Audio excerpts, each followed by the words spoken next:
Praise the lord. ప్రభు అయిన యేసు క్రీస్తు ప్రశస్త నామములో మీ అందరికీ హోసన్నా మినిస్ట్రీస్ తరపున హృదయపూర్వకమైన ವಂದನಾలు. Praise the lord. ಕರ್ತನಾದ ಯೇಸು ಕ್ರಿಸ್ತನ ನಾಮದಲ್ಲಿ ನಿಮ್ಮೆಲ್ಲರಿಗೂ ಹೋಸನ್ನ ಮಿನಿಸ್ಟ್ರೀಸ್ ವತಿಯಿಂದ ಹೃದಯಪೂರ್ವಕವಾದಂಥ ವಂದನೆಗಳು. ప్రతి వారం వింటున్న ఈ సందేశాలు మీకు ఆశీర్వాదకరంగా ఉంటున్నాయని భావిస్తూ ప్రభువుని స్తుతిస్తున్నాను. ಪ್ರತಿ ವಾರ ನೀವು ಕೇಳುವಂತ ಆತ್ಮಿಕವಾದ ಸಂದೇಶ ನಿಮಗೆ ಆಶೀರ್ವಾದಕರವಾಗಿ ಇದೆ ಎಂಬುದಾಗಿ ನಾನು ಭಾವಿಸ್ತಾ ಇದ್ದೇನೆ. ఈ సందేశాలు అనేకులకు మీరు కూడా చేరువ చేస్తారని భావిస్తున్నాను. ಈ ಸಂದೇಶ ಅನೇಕರಿಗೆ ನೀವು ಕೂಡ ಕಳಿಸ್ತೀರೆಂಬುದಾಗಿ ನಾನು ಭಾವಿಸುತ್ತಾ ಇದ್ದೇನೆ. నిశ్చయంగా నా దేవుడు మిమ్మల్ని మీ కుటుంబాలని ఆశీర్వదించి దీవించుగాక. ಖಂಡಿತವಾಗಿ ನನ್ನ ದೇವರು ನಿಮ್ಮನ್ನು ನಿಮ್ಮ ಕುಟುಂಬಗಳನ್ನು ಆಶೀರ್ವದಿಸಲಿ. పరిశుద్ధ గ్రంథంలో నుంచి ఒక వాక్యాన్ని నేను మీకు చదివి వినిపిస్తాను. ಪರಿಶುದ್ಧ ಗ್ರಂಥದಿಂದ ಒಂದು ವಾಕ್ಯವನ್ನು ನಾನು ಓದುತ್ತೇನೆ. విలాప వాక్యాల గ్రంథంలో 3వ అధ్యాయం 27వ వాక్యాన్ని నేను చదువుతున్నాను. ಪ್ರಲಾಪಗಳು 3ನೇ ಅಧ್ಯಾಯ 27ನೇ ವಾಕ್ಯವನ್ನು ನಾನು ಓದ್ತಾ ಇದ್ದೇನೆ. యవన కాలమున కాడి మోయుట నరునికి మేలు, ತನ್ನ ಯೌವನದಲ್ಲಿ ನೊಗವನ್ನು ಹೊರುವುದು ಅವನಿಗೆ ಒಳ್ಳೆಯದು. మేలైన వాటిని ఆశిస్తుంటాము, మేలైన వాటిని కోరుకుంటుంటాము, ఆ దిశగా పయనిస్తుంటాము. ಒಳ್ಳೆಯದನ್ನು ನಾವು ಆಶಿಸುತ್ತಾ ಇರುತ್ತೇವೆ, ಒಳ್ಳೆಯದನ್ನು ನಾವು ಬಯಸಿ ಆ ರೀತಿಯಾಗಿ ನಾವು ನಡೆದುಕೊಳ್ತಾ ಇರ್ತೇವೆ. ఏది మేలైనది తెలియక అనవసరమైన వాటిని మనం చాలా ఆసక్తి కలిగి చేస్తుంటాము. చేయవలసిన మేలైన వాటిని విడిచిపెడుతుంటాం.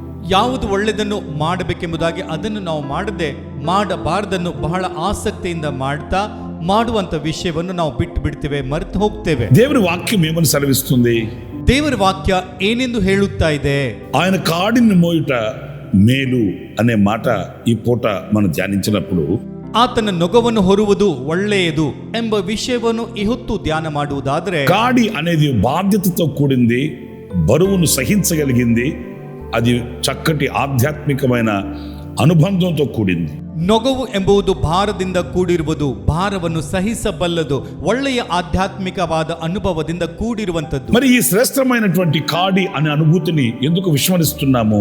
ಹಾಗಾದ್ರೆ ಈ ಶ್ರೇಷ್ಠವಾದ ಅನುಭೂತಿ ನೊಗವು ಎಂಬ ವಿಷಯವನ್ನು ಯಾಕೆ ಮರೆತು ಹೋಗ್ತಾ ಇದ್ದೇವೆ? ఒక బండికి కట్టే ఒక ఎద్దు ఉందనుకోండి, ಎತ್ತಿನ ಗಾಡಿಗೆ ಕಟ್ಟುವಂತ ಎತ್ತು ಇದೆ దాని ಅನ್ಕೊಳ್ಳಿ. మెడ మీద కాడి పెడతారు, బండి యొక్క కాడి పెడతారు.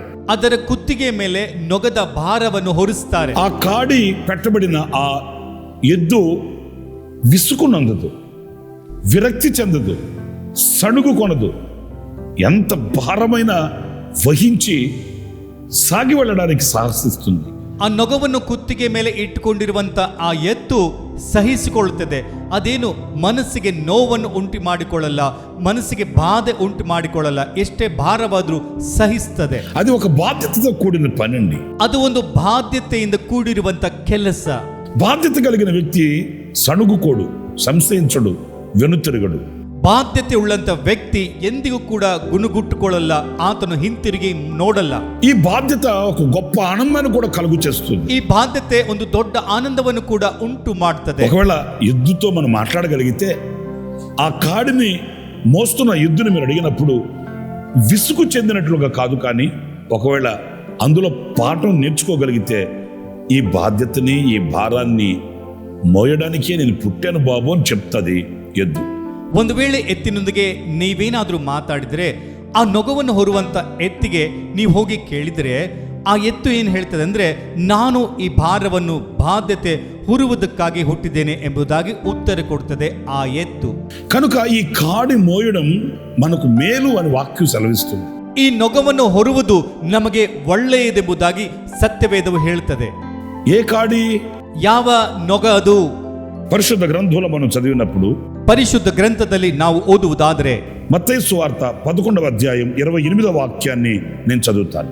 ಮತ್ತೇನು ಬರೆದಿರುವ ಸುವಾರ್ತೆ 11ನೇ ಅಧ್ಯಾಯ 28ನೇ ವಚನ ನಾನು ಓದ್ತೇನೆ. ప్రయాసపడి భారం మోయించిన సమస్త జనులారా నా యొద్దకు రండి, నేను మీకు విశ్రాంతి కలుగు చేతును. నేను సాత్వికుడను, దీన మనసు గలవాడును గనుక మీ మీద నా కాడు ఎత్తుకొని నా యొద్ద నేర్చుకునుడి, అప్పుడు మీ ప్రాణములకు విశ్రాంతి దొరుకును. ಕಷ್ಟಪಡುವವರೇ ಮತ್ತು ಭಾರ ಹೊತ್ತವರೇ, ನೀವೆಲ್ಲರೂ ನನ್ನ ಬಳಿಗೆ ಬನ್ನಿರಿ, ನಾನು ನಿಮಗೆ ವಿಶ್ರಾಂತಿಯನ್ನು ಕೊಡುವೆನು. ನನ್ನ ನೊಗವನ್ನು ನಿಮ್ಮ ಮೇಲೆ ತೆಗೆದುಕೊಂಡು ನನ್ನಿಂದ ಕಲಿತುಕೊಳ್ಳಿರಿ, ಯಾಕೆಂದ್ರೆ ನಾನು ಸಾತ್ವಿಕನು, ದೀನ ಮನಸ್ಸುಳ್ಳವನಾಗಿರುವುದರಿಂದ ನೀವು ನಿಮ್ಮ ಆತ್ಮಗಳಿಗೆ ವಿಶ್ರಾಂತಿ ಕಂಡುಕೊಳ್ಳುವಿರಿ. మీ మీద నా కాడి ఎత్తుకొని, ನಿಮ್ಮ ಮೇಲೆ ನನ್ನ ನೊಗವನ್ನು ಹೊತ್ತುಕೊಂಡು. ఇది ప్రభు యొక్క కాడి. ಇದು ಕರ್ತನ ನೊಗವು, దేవుని యొక్క కాడి. ದೇವರ ನೊಗವು. అంటే లోక సంబంధంగా కొన్ని అనుభవాలు ఉన్నాయి, అవి కావు.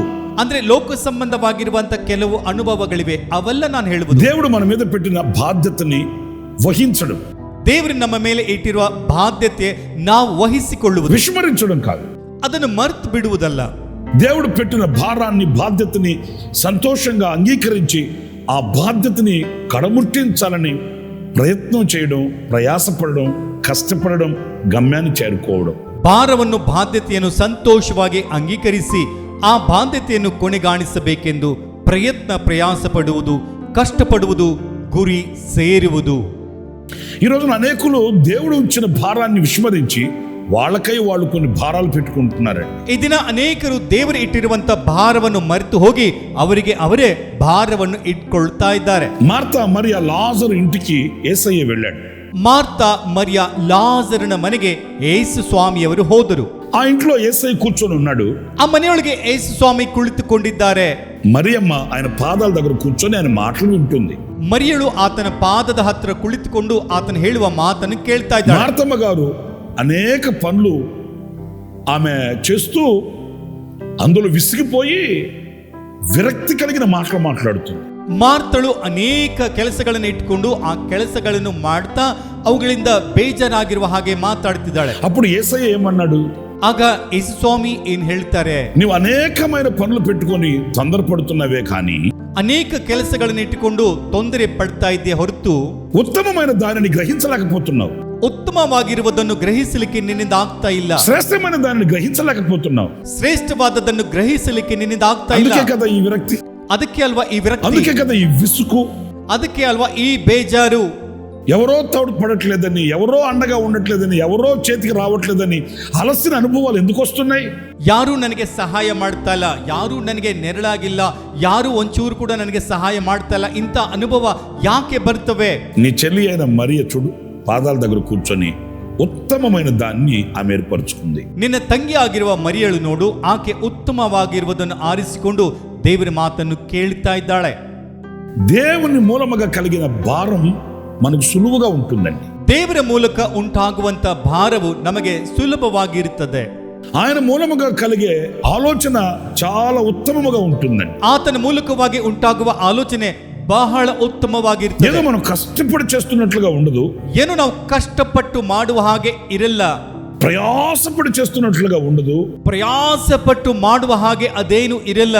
ఈ వాక్యంలో వ్రాయబడిన మాట, ಈ ವಾಕ್ಯದಲ್ಲಿ ಬರೆದಿರುವ ಮಾತು, మన ప్రాణములకు విశ్రాంతి కలుగుతుంది, ನಮ್ಮ ಪ್ರಾಣಕ್ಕೆ ವಿಶ್ರಾಂತಿ ಸಿಗ್ತದೆ, విశ్రాంతిగా బ్రతకగలుగుతాము, ವಿಶ್ರಾಂತಿಯಿಂದ ಬದುಕಲಿಕ್ಕೆ ಆಗ್ತದೆ, దైవ సంబంధమైన ప్రశాంతత మనం అనుభవించగలుగుతాం. ದೈವ ಸಂಬಂಧವಾದ ಪ್ರಶಾಂತತೆಯನ್ನು ನಾವು ಅನುಭವಿಸಲಿಕ್ಕೆ ನಮ್ಮಿಂದ ಆಗ್ತದೆ. ఈరోజు అనేక మంది అనవసరమైన కార్యక్రమాల్లో, అవసరం లేని వాటిలో తన మునుకలై అల్లాడిపోతున్నారండి. ಇದನ್ನ ಅನೇಕರು ಅನವಶ್ಯಕವಾಗಿರುವಂತ ಕಾರ್ಯಕ್ರಮ, ಕೆಲಸಕ್ಕೆ ಬಾರದಂತ ಕಾರ್ಯಕ್ರಮದಲ್ಲಿ ಬಿದ್ದು ಹೋಗಿದ್ದಾರೆ. దైవ సంబంధమైన కాడి, ప్రభు యొక్క కాడి ఎప్పుడు కూడా మనల్ని అలాగ వ్యర్థమైన వాటి యందు నడిపించదు, మనల్ని ఆశీర్వాదకరమైనటువంటి దీవెనకరమైన మార్గంలో మనల్ని నడిపిస్తుందనేది మనం గుర్తించాలి. ದೈವ ಸಂಬಂಧವಾಗಿರುವಂತ ನೊಗವು ಎಂದಿಗೂ ಕೂಡ ನಮ್ಮನ್ನು ವ್ಯರ್ಥವಾದಂತವುಗಳ ಕಡೆಗೆ ನಡೆಸಲ್ಲ, ನಮ್ಮನ್ನು ಆಶೀರ್ವಾದಕರವಾದಂತ ಮಾರ್ಗದಲ್ಲಿ ನಡೆಸುತ್ತದೆ ಎಂಬ ವಿಷಯವನ್ನು ನಾವು ಗುರುತಿಸಬೇಕು. మరొక మాట నేను మీకు జ్ఞాపకం చేస్తాను. ಇನ್ನೊಂದು ಮಾತನ್ನು ಕೂಡ ನಾನು ನಿಮಗೆ ಜ್ಞಾಪಕ ಮಾಡ್ತೇನೆ. లేవియా కాండం 26వ అధ్యాయం 13వ వాక్యం చదువుతానండి. ಯಾಜಕ ಕಾಂಡ 26ನೇ ಅಧ್ಯಾಯ 13ನೇ ವಾಕ್ಯವನ್ನು ನಾನು ಓದ್ತೇನೆ. మీరు ఐగుప్తీయులకు దాసులు కాకుండా వారి దేశంలో నుండి మిమ్మల్ని రప్పించి తిని, నేను మీ దేవుడైన యెహోవాను, నేను మీ కాడి పలుపులను తెంపి మిమ్మను నిలువుగా నడవచేసి తిని. ಐಗುಪ್ತ ದೇಶದವರಿಗೆ ನೀವು ದಾಸರಾಗಿರುವ ಹಾಗೆ ಅವರ ದೇಶದೊಳಗಿಂದ ನಿಮ್ಮನ್ನು ಹೊರಗೆ ಬರಮಾಡಿ ನಿಮ್ಮ ನೊಗವನ್ನು ಕಟ್ಟಗಳನ್ನು ಮುರಿದು ನಿಮ್ಮನ್ನು ನೆಟ್ಟಗೆ ನಡೆ ಮಾಡಿದ ನಿಮ್ಮ ದೇವರಾಗಿರುವ ಯೆಹೋವನು ನಾನೇ. నేను మీ కాడి పలుపులను తెంపి అంటే ఇది ఏ కాడి? ఐగుప్తు కాడి. ನಾನು ನಿಮ್ಮ ನೊಗದ ಕಟ್ಟುಗಳನ್ನು ಮುರಿದು ಅಂದ್ರೆ ಇದು ಯಾವ ನೊಗವು? ಐಗುಪ್ತದ ನೊಗವು. ఈ ఐగుప్తులో వాళ్ళు ఎలాంటి బ్రతుకుతూ వస్తున్నారంటే శ్రమ పడుతున్నారు కానీ, కష్టపడుతున్నారు కానీ, దాస్యపు గృహంలో జీవిస్తున్నారండి. ಈ ಐಗುಪ್ತದಲ್ಲಿ ಅವರು ಎಂತ ಬದುಕನ್ನು ಬದುಕ್ತಾ ಇದ್ದಾರೆ ಅಂದ್ರೆ ಕಷ್ಟಪಡ್ತಾ ಇದ್ದಾರೆ, ದಾಸರಾಗಿ ಅವರು ಜೀವಿಸುತ್ತಾ ಇದ್ದಾರೆ. దాసుడు దేనికి స్వతంత్రుడు కాడు. ದಾಸನು ಯಾವುದಕ್ಕೂ ಕೂಡ ಸ್ವತಂತ್ರನಲ್ಲ. దాసునికి మాట్లాడే శక్తి లేదు. ದಾಸನಿಗೆ ಮಾತಾಡುವಂತ ಶಕ್ತಿ ಇಲ್ಲ. బానిసకి తన స్వతంత్రంగా తన స్వాభిప్రాయాన్ని చెప్పుకునే అర్హత లేదు. ಒಬ್ಬ ಆಳನಿಗೆ ಸ್ವತಂತ್ರವಾಗಿ ಅವನ ಅಭಿಪ್ರಾಯ ಹೇಳುವಂತ ಸ್ವಾತಂತ್ರ್ಯ ಇಲ್ಲ. కష్టపడుతున్నారు కానీ ఫలితం దొరకట్లేదు. ಕಷ್ಟಪಡ್ತಾ ಇದ್ರು ಅದಕ್ಕೆ ತಕ್ಕ ಪ್ರತಿಫಲ ಸಿಗ್ತಾ ಇಲ್ಲ. రెక్కల ముక్కలు చేస్తున్నారు కానీ ఫలితం కనిపించట్లేదు. ಅದೆಷ್ಟೋ ನರಳಾಡ್ತಾ ಇದ್ರು ಕೂಡ ತಕ್ಕ ಪ್ರತಿಫಲ ಅವ್ರಿಗೆ ಸಿಗ್ತಾ ಇಲ್ಲ. అల్లాడిపోతూ తల్లడిల్లిపోతూ వాళ్ళ ఐగుప్తులో నుంచి ప్రభుకు మొరపెట్టుకున్నారంట. ಅವರು ಒದ್ದಾಡ್ತಾ ಕಷ್ಟಪಡ್ತಾ ಐಗುಪ್ತದಿಂದ ಅವರು ದೇವರಿಗೆ ಮೊರೆ ಇಡ್ತಾ ಇದ್ದಾರೆ. దేవుడు ఆ కాడిని విరగగొట్టి వారిని ఆ ఐగుప్తు బానిసపు బ్రతుకుల నుంచి విడిపించినట్లుగా సత్యవాక్యం సెలవిస్తుంది. ದೇವರು ಅವರಿಗಿರುವಂತ ನೊಗವನ್ನು ಮುರಿದು ಹಾಕಿ ಐಗುಪ್ತ ದೇಶದ ಆಳಿನ ಆ ಜೀವನದಿಂದ ಬಿಡುಗಡೆ ಮಾಡಿದ್ದಾರೆ. ఈ సమయాన్ని కూడా ಈ ಸಮಯದಲ್ಲಿ ಕೂಡ మీలో ఎంతమంది ఈ ఐగుప్తు అనే అనుభవపు కాడి క్రింద నలిగిపోతున్నారో నాకు తెలియదు. ಈ ಐಗುಪ್ತು ಎಂಬ ಆಳಿನ ಜೀವನದಲ್ಲಿ ಎಷ್ಟು ಜನ ಒದ್ದಾಡ್ತಾ ಇದ್ದರೋ ನನಗೆ ಗೊತ್ತಿಲ್ಲ. సంతోషంగా ఉండలేక, ಸಂತೋಷದಿಂದ ಇರ್ಲಿಕ್ಕಾಗದೆ, సమాధానంగా బ్రతకలేక, ಸಮಾಧಾನದಿಂದ ಬದುಕಲಿಕ್ಕಾಗದೆ, కష్టార్జితం చేతికి రాక, ಕಷ್ಟಾರ್ಜಿತವು ಕೈಗೆ ಸಿಗದೆ, కుటుంబపు వ్యవస్థ అతలాకుతలమై, ಕುಟುಂಬದ ವ್ಯವಸ್ಥೆ ಅಸ್ತವ್ಯಸ್ತವಾಗಿ, పిల్లలు చేతికి రాని పరిస్థితుల్లో, ಮಕ್ಕಳು ಮಾತು ಕೇಳಿದಂತ ಪರಿಸ್ಥಿತಿಯಲ್ಲಿ, జీవితంలో విరక్తి చెంది ఇక చావే శరణ్యం అనుకుంటున్న క్లిష్ట పరిస్థితుల్లో ఎంతమంది బ్రతుకుతున్నారో నాకు తెలియదు. ನಮಗೆ ಇನ್ನು ಮುಂದೆ ಈ ಜೀವನವೇ ಬೇಡ, ನಮಗೆ ಸಾವೇ ಲೇಸ್ ಎಂಬುದಾಗಿ ಎಷ್ಟು ಜನ ಕಷ್ಟಕರವಾದ ಬದುಕಿನಲ್ಲಿ ಬದುಕ್ತಾ ఈ ಇದ್ದಾರೆ. మాటలు వింటున్నప్పుడు అలాంటి అనుభవాలు నీలో ఉంటే ఈరోజు ప్రభుని అడిగితే ఆయన నీ కాడిని, ఈ ఐగుప్తు అనే కాడిని తొలగించి ఆయన చిత్తం అనే కాడిని మీద పెట్టి ప్రశాంతతను అనుగ్రహిస్తాడు. ಈ ಮಾತನ್ನು ಕೇಳುವಾಗ ಅಂತ ಅನುಭವ ನಿಮ್ಮಲ್ಲಿ ಇದ್ರೆ ಈ ದಿನ ಕರ್ತನನ್ನು ಕೇಳುವುದಾದರೆ ಆತನು ನಿಮ್ಮ ನೊಗವನ್ನು, ಈ ಐಗುಪ್ತು ಎಂಬ ನೊಗವನ್ನು ತೊಲಗಿಸಿ ಆತನ ಚಿತ್ತವೆಂಬ ನೊಗವನ್ನು ನಿಮ್ಮ ಮೇಲೆ ಪ್ರಶಾಂತತೆಯನ್ನು ಕೊಡ್ತಾನೆ. ఈ ఐగుప్తు కాడి ఎంత కాలం ఆ కాడి కింద ఉన్నప్పటికీ నెమ్మది కలగదు, విశ్రాంతి కలగదు, ప్రశాంతత ఉండనే ఉండదు. ಈ ಐಗುಪ್ತಿ ಎಂಬ ನೊಗವು ಎಷ್ಟು ಕಾಲ ಅದರ ಕೆಳಗೆ ಇದ್ರೂ ಕೂಡ ಅದರಿಂದ ನಮಗೆ ನೆಮ್ಮದಿ, ವಿಶ್ರಾಂತಿ ಅನ್ನುವುದೇ ಸಿಗಲ್ಲ. అందుకే ఆయన పిలుస్తున్నాడు. ಅದಕ್ಕಾಗಿ ಆತನ ಕರೀತಾ ಇದ್ದಾನೆ. వాస్తవంగా ఇలాంటి కష్ట పరిస్థితుల్లో ఉన్న వాళ్ళని చూసి దాటుకుని వెళ్ళిపోతారు. ನಿಜ ಹೇಳ್ಬೇಕೆಂದ್ರೆ ಇಂಥ ಕಷ್ಟಕರವಾದ ಸ್ಥಿತಿಯಲ್ಲಿ ಇರುವಂತವರನ್ನು ನೋಡದಂತೆ ಹೋಗ್ಬಿಡ್ತಾರೆ. కానీ ఆయన అందరిలాగా దాటుకుని వెళ్ళిపోవట్లేదు. ಆದ್ರೆ ಎಲ್ಲರಂತೆ ಆತನು ನೋಡದೆ ಹೋಗುವವನಲ್ಲ, చూసి చూడనట్లు వెళ్ళిపోవట్లేదు. ನೋಡದಂತೆ ಆತನು ಹೋಗುವಂತವನಲ್ಲ.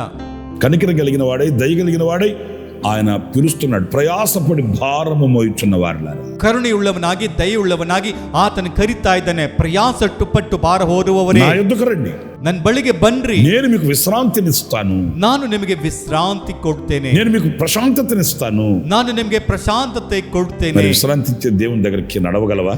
ವಿಶ್ರಾಂತಿ ಕೊಡುವಂತ ದೇವರ ಹತ್ತಿರಕ್ಕೆ ನೀನ್ ಬರ್ತೀಯಾ? ప్రశాంతతనిచ్చే దేవుని దగ్గరికి మనసును మరలించగలవా? ಪ್ರಶಾಂತತೆಯನ್ನು ಕೊಡುವಂತ ದೇವರ ಹತ್ತಿರಕ್ಕೆ ನಿನ್ನ ಮನಸ್ಸನ್ನು ತಿರುಗಿಸ್ಕೊಳ್ತೀಯಾ? లేక ఇంకా కుల కట్లతో, మత కట్లతో ఈ కులం అనే కాడి కింద నలిగిపోతూ జీవితాన్ని ಅವಸ್ಥೆ ಪಾಲು చేసుకుంటావు. ಇನ್ನೆಷ್ಟು ದಿನ ಕುಲ ಎಂಬುದಾಗಿ, ಮತ ಎಂಬುದಾಗಿ ಇವುಗಳ ಕೆಳಗೆ ಅಥವಾ ಇವುಗಳ ನೊಗದ ಕೆಳಗೆ ನೀನೆಷ್ಟು ಕಾಲ ನೆರಳಾಡ್ತಾ ಒದ್ದಾಡ್ತಾ ಇರ್ತೀಯ. ఆయన చెంతకు వచ్చిన వారిని ఎన్నటికీ విడిచిపెట్టేవాడు కాదు. ಆತನ ಬಳಿಗೆ ಬರುವವರನ್ನು ಎಂದಿಗೂ ಕೂಡ ಬಿಡುವವನಲ್ಲ. ఆయన చెంతకు వచ్చిన వారిని ఎన్నటికీ త్రోసివేసేవాడు కాదు. ಆತನ ಬಳಿಗೆ ಬರುವವರನ್ನು ಎಂದಿಗೂ ಕೂಡ ತಳ್ಳಿ ಬಿಡುವವನಲ್ಲ. దినమెల్ల చేతులు చాచి పిలుస్తున్న దేవుడు, ದಿನವಿಡೀ ಕೈಯನ್ನು ಚಾಚಿ ಕರೆಯುವಂತ ದೇವರು. ఆశిస్తే తల వంచని మీ కొరకు నేను ప్రార్థన చేస్తాను. ನೀವು ಆಶಿಸುವುದಾದರೆ ತಲೆಯನ್ನು ಬಾಗಿಸಿರಿ, ನಿಮಗಾಗಿ ನಾನು ಪ್ರಾರ್ಥನೆ ಮಾಡ್ತೇನೆ. సర్వకృపానిధియగు ప్రభువా మీకు వందనాలు చెల్లిస్తున్నాను. ಸರ್ವ ಕೃಪಾನಿಧಿಯಾದ ತಂದೆ ನಿನಗೆ ವಂದನೆ ಸಲ್ಲಿಸ್ತಾ ಇದ್ದೇನೆ. ఇదిగో ఏ కాడి కింద ప్రజలు నలిగిపోతున్నారు మీరు చూస్తున్న దేవుడు నాయనా. ಯಾವ ನೊಗದ ಕೆಳಗೆ ಪ್ರಜೆಗಳು ಒದ್ದಾಡ್ತಾ ಇದ್ದಾರೆ ತಂದೆ, ಅದನ್ನು ನೀವು ನೋಡುವಂತ ఈ ದೇವರು. ఐగుప్తు కాడి కింద నలిగిపోతున్న ప్రజలు ఇదిగో మీ వైపు చేతులెత్తి ప్రార్థిస్తుంటే వారిని మీరు ఆలకించమని, అంగీకరించమని వేడుకొనుచున్నాను. ಐಗುಪ್ತ ಎಂಬ ನೊಗದ ಕೆಳಗೆ ಒದ್ದಾಡುತ್ತಾ ಇರುವ ಪ್ರಜೆಗಳು ಈಗೋ ನಿನ್ನ ಕಡೆಗೆ ಕೈಗಳನ್ನೆತ್ತಿ ಪ್ರಾರ್ಥನೆ ಮಾಡುತ್ತಾ ಇರುವವರಿಗೆ ನೀನು ಕೇಳಿ ಅಂಗೀಕರಿಸಬೇಕೆಂಬುದಾಗಿ ಬೇಡುತ್ತಾ విడిపించే ಇದ್ದೇನೆ. దేవుడవు, నడిపించే దేవుడవు నాయనా. ಬಿಡಿಸುವಂತ ದೇವರು, ನಡೆಸುವಂತ ದೇವರು ನೀನಯ್ಯ. ఆనాడు మా పితరులు రక్షించిన దేవుడు అయ్యా. ಆ ದಿನ ನಮ್ಮ ಪಿತರನ್ನು ರಕ್ಷಿಸುವ ದೇವರು ನೀನು. ఇదిగో ఈనాడు ఈ ప్రజలను కూడా మీరు త్రోసివేసే దేవుడు కాదు గనుక ಈಗೋ ಈ ದಿನ ಈ ಪ್ರಜೆಗಳನ್ನು ನೀನು ತಳ್ಳಿ ಬಿಡುವಂತ ದೇವರಲ್ಲ. ಆದ್ದರಿಂದ మీ కాడి క్రింద నీ ప్రజలు విశ్రాంతి పొందుకోవడానికి, ನಿನ್ನ ನೊಗದ ಕೆಳಗೆ ನಿನ್ನ ಪ್ರಜೆಗಳು ವಿಶ್ರಾಂತಿ ಹೊಂದಲಿಕ್ಕೆ మీ కాడి సులువైనది గనుక ప్రశాంతంగా బ్రతకడానికి, ನಿನ್ನ ನೊಗವು ಸುಲಭವಾದದರಿಂದ ಪ್ರಶಾಂತತೆಯಿಂದ నీ ಬದುಕಲಿಕ್ಕೆ, చిత్తాన్ని నెరవేర్చుటలో ఉన్న ఆనందాన్ని పొందుకోవడానికి సహాయం చేయండి. ನಿನ್ನ ಚಿತ್ತವನ್ನು ನೆರವೇರಿಸುವುದಲ್ಲಿರುವಂತ ಆನಂದ ಹೊಂದಿಕೊಳ್ಳಲಿಕ್ಕೆ ಸಹಾಯ ಮಾಡಿ. మమ్మల్ని ఒక్కొక్కరిని మీ చేతులు సమర్పించుకుంటూ ನಮ್ಮೊಬ್ಬೊಬ್ಬರನ್ನು ನಿನ್ನ ಕೈಗೆ ಸಮರ್ಪಿಸಿಕೊಂಡು యేసు నామములో ప్రార్థించి వేడుకొనుచున్నాను తండ్రి. ಯೇಸು ನಾಮದಲ್ಲಿ ಪ್ರಾರ್ಥನೆ ಮಾಡಿ ಬೇಡ್ಕೊಳ್ತಾ ಇದ್ದೇನೆ ತಂದೆ. ఆమేన్. ಆಮೇನ್. ప్రభు మిమ్మల్ని ఆశీర్వదించి దీవించునుగాక. సర్వశక్తి కలిగిన దేవుడు సదాకాలం మీకు తోడే ఉండుగాక. ಆಮೆನ್. ಕರ್ತನು ನಿಮ್ಮೆಲ್ಲರನ್ನು ಆಶೀರ್ವದಿಸಲಿ. ಸರ್ವಶಕ್ತನಾದ ದೇವರು ನಿಮ್ಮೊಂದಿಗೆ ಸದಾಕಾಲವೂ ಇರಲಿ. ಆಮೇನ್. ಪ್ರತಿ ಶುಕ್ರವಾರ ಈ ಕೃಪಾ ವಾಕ್ಯವು ಎಂಬ ಕ್ಲುಪ್ತ ಸಂದೇಶಗಳಿಗಾಗಿ ಹಾಗೂ ಇನ್ನೂ ಹೆಚ್ಚಿನ ಆತ್ಮ ಸಂಬಂಧವಾದಂಥ ಸಂದೇಶಗಳಿಗಾಗಿ ನಮ್ಮ ಈ ಯೂಟ್ಯೂಬ್ ಚಾನೆಲ್ ಅನ್ನು ಸಬ್ಸ್ಕ್ರೈಬ್ ಮಾಡಿಕೊಳ್ಳಿರಿ. Pastor Ramesh Hosanna ministries.